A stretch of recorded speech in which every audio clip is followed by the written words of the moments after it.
He was sitting alone in the middle of the forest. Then, in a single frame, he was lifted and thrown backwards. Under his clothes, fresh bleeding scratches, and the cameras caught everything. The destination truth crew traveled to Hoia Baciu, and the moment they arrived, strange things started happening. In the forest, things escalated fast. They saw unexplained lights moving through the trees, but when they checked thermal cameras, there was no heat source, nothing visible.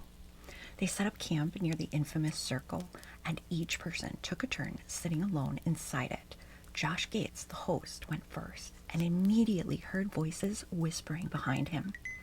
The crew radioed him asking, "What's behind you?" A light was moving behind him on camera, but when he turned around, nothing.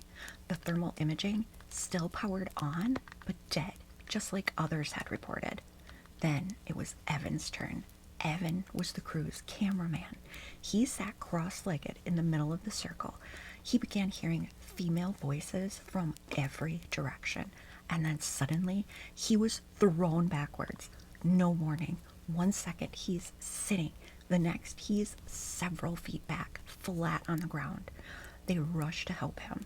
He says he felt a strong, invisible force, like something rushed at him and thrust him.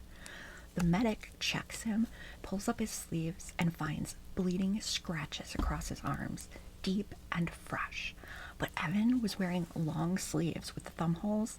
There were no rips, no tears, no way for anything to get through.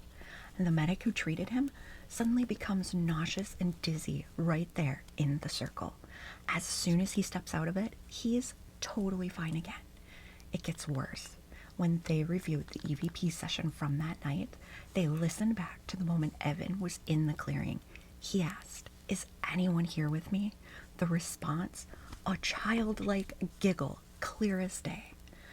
People visit haunted places all the time, looking for a thrill, hoping to catch a glimpse of something they don't understand.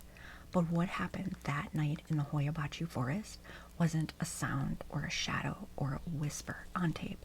Something made contact, and it left marks, physical ones. Even worse, it chose someone who didn't want to believe, someone just holding the camera. And maybe that's the scariest part. You don't have to believe in the forest for the forest to get to you, because that wasn't the last time it reached out. Follow to hear what happens next.